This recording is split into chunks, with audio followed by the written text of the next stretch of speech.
Market లో invest చేసి మీ డబ్బులు డబుల్ చేసుకోవాలనుకుంటున్నారా? సుందరరామిరెడ్డి గారి లైవ్ సెమినార్ కి అటెండ్ అవ్వండి.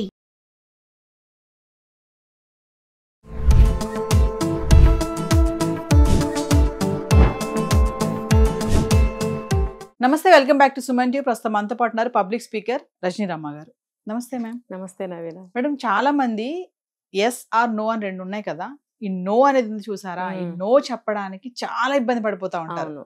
అదేదో పెద్ద కష్టంగా అక్కడ నో చెప్పాల్సిన పరిస్థితి వచ్చినా కూడా ఎస్ అని చెప్పి ఇరుక్కుపోతూ ఉంటారు అనవసరంగా.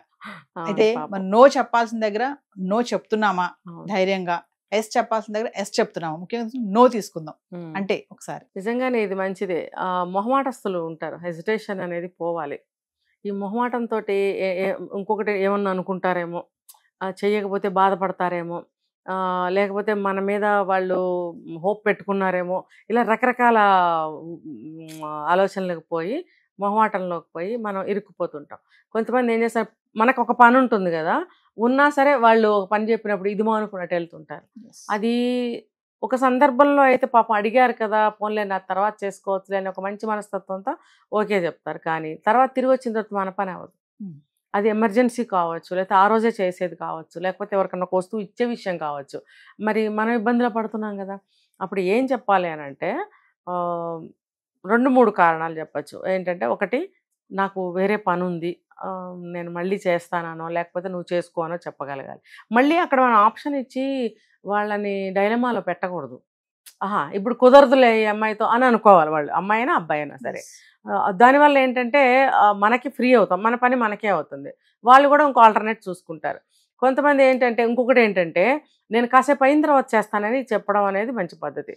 ఒక్కొక్కరికి హెల్త్ బాగుండకపోయినా సరే నేను చేస్తానులే అని మీద వేసుకుంటారు, చేయలేరు. చేద్దాం అనుకుంటారు కానీ బాడీ సహకరించదు. ఇది కూడా మొహమాటమే. నో అని చెప్పలేకపోతారు. చెప్పాలి, ఇది ఒక వంక తీసుకోవాలి. ఇందాక ఏం చెప్పానంటే, నేను కొంచెం ఇప్పుడు కాదు, నాకు చేయలేను, నాకు వేరే పని ఉంది అని చెప్పాలి. లేదా కాసేపు అయిన తర్వాత చేస్తాను అని చెప్పాలి. లేకపోతే అది నాకు రాదు, నేను ఇప్పుడు చేయను, నువ్వే చేసుకో, లేకపోతే నువ్వే ఆల్టర్నేట్ చూసుకో, ఇలా ఏదన్నా ఒకటి వెతుక్కుని వంకని చెప్పేసేయండి. అంతేగాని మొహమాటానికి పోయి మనం కమిట్ అయ్యామంటే ఇరుక్కుపోతాం. మనం అనవసరంగా మనం ఉన్న బరువుకు ఇంకో బరువు మీద వేసుకున్నట్టే అవుతుంది. మనం నడవలేనప్పుడు ఇంకొకరిని ఎత్తుకుంటానంటే ఎలా కుదురుతుంది? ఆ నో చెప్పాల్సిన ఎస్ చెప్పడం వల్ల చాలా ఇబ్బందుల్లో పడి దాన్ని బలవంతంగా చేయలేక. అంతే. ఇంకొకటి, ఆఫీసుల్లో కూడా, జాబ్ చేసే వర్క్ ప్లేస్ లో కూడా ఒక వర్క్ ఇచ్చినప్పుడు డెడ్ లైన్స్ ఇస్తారు, దానికి వర్క్ లోడ్ కూడా ఆ రేంజ్ లో ఇస్తారు. ఇచ్చినప్పుడు ఏమవుతుంది, చేయలేకపోతారు. ఎంత డెడ్ లైన్ ఇచ్చినా సరే, డెడ్ లైన్ ఇస్తే ఏంటి గొప్ప, చేయగలుగుతాడు యువతలతను, అది టఫ్ ఇచ్చి. అలాంటప్పుడు ఏం చేయాలంటే, నేను చేయలేనని చెప్పాలి. చేయలేను అని అంటే ఎలా అంటే, దీనికి ఒకటి మళ్ళీ నేను క్లారిటీ ఇస్తాను. ఇప్పుడు ఎవరైనా లీవ్కి వెళ్ళినప్పుడు ఫలానా వినోద్ గారు, ఈయన బాగా వర్క్ చేస్తాడు, ఫాస్ట్ వర్కరు, అతను లీవ్కి వెళ్ళినా, వేరే పర్సన్ లీవ్కి వెళ్ళినా ఆ వర్క్ తనకి ఇస్తే ఈ విత్ ఇన్ టైంలో, అంటే అది ఎమర్జెన్సీ కావచ్చు, ఆ బాస్కి ఎక్కడైనా సబ్మిట్ చేయాల్సి ఉండొచ్చు, సో ఇతనికి అప్పచెప్తే అతని పని ఫాస్ట్గా చేయగలుగుతాడు అని చెప్పి, వినోద్ గారు మీరు కొంచెం ఈ వర్క్ కూడా చూడండి అని అంటాడు. అన్నప్పుడు ఫస్ట్ టైము గర్వంగా ఫీల్ అవుతాడు అనమాట. గర్వంగా ఫీల్ అయ్యి ఏం చేస్తాడు, గబగబ విత్ ఇన్ టైం ఇంకా ముందే ఇచ్చేసినప్పుడు తన పని పక్కనే ఉంటుంది, తర్వాత తన పని చేసుకుంటాడు.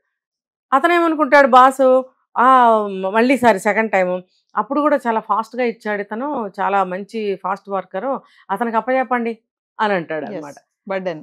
ఆ రెండోసారి కూడా మళ్ళీ అంతగా ఏమి గుచ్చుకోదు, సర్లే అని చేసేస్తాడు. అట్లా 2-3 టైమ్స్ అయిన తర్వాత ఇతను వర్క్ పెండింగ్ ఉంటుంది. మళ్ళీ బాస్ పిలిచి, నీ వర్క్ ఎందుకు పెండింగ్లో ఉంది, నువ్వు కూడా నీకు కూడా కొన్ని లైన్స్ ఉంటాయి కదా, నువ్వు కూడా సబ్మిట్ చేయాలి కదా, నీ వర్క్ ఏది, వర్క్ ఇచ్చింది అతనే, మళ్ళీ డబల్ వర్క్, మళ్ళీ నీ వర్క్ చేయలేదు. ఇలాంటి సందర్భాల్లో చాలా మంది ఎన్నో బాధలు పడుతున్నారు. అవి నా వరకు వచ్చాయి కూడా అవి. సో అప్పుడు ఏం చేయాలంటే, వన్ టైం నువ్వు ఎవరికైనా ఏదైనా మాట ఇవ్వు, పని చెయ్యి, సాయం చెయ్యి, మొహమాటం పో. రెండోసారి ఎప్పుడైనా సరే దాన్ని నువ్వు తెలియజేయి, సార్ మొన్న నేను ఇబ్బంది పడుతూ చేశాను, మరి మీరు ఈసారి కుదరదు సార్, కుదరదు అని అనాలి. థర్డ్ టైం మళ్ళీ చెప్తే ఖచ్చితంగా చెప్పేసేయాలి, అస్సలు కుదరదు సార్, నా వర్కే నాకు అవ్వటం లేదు, నాకు ఎలా కుదురుతుంది. మరి అదే తను లీవ్కి వెళ్ళాడు అనుకోండి, ఒకవేళ అతను వచ్చి చేయగలడా, చేయలేడు. ఆ క్యాపబిలిటీ ఇతను ఒక్కడికే ఉంది కాబట్టి అందరిది ఇతని మీద పెడుతున్నారు. సో ఆ హెజిటేషన్ అనేది పోవాలి. సెకండ్ టైంలోనే అబ్జెక్ట్ చేయాలి. చేసినప్పుడు థర్డ్ టైం చెప్పరు. సో అది చేయాలి. ఆఫీస్లో కూడా మన తనది పెండింగ్ ఉంటుంది, అవతల వాడిది చేయటం, మళ్ళీ అక్కడ ఇరుక్కోవటం, ఇక్కడ ఇరుక్కోవటం. అందుకని ఆ మొహమాటానికి పోవద్దు.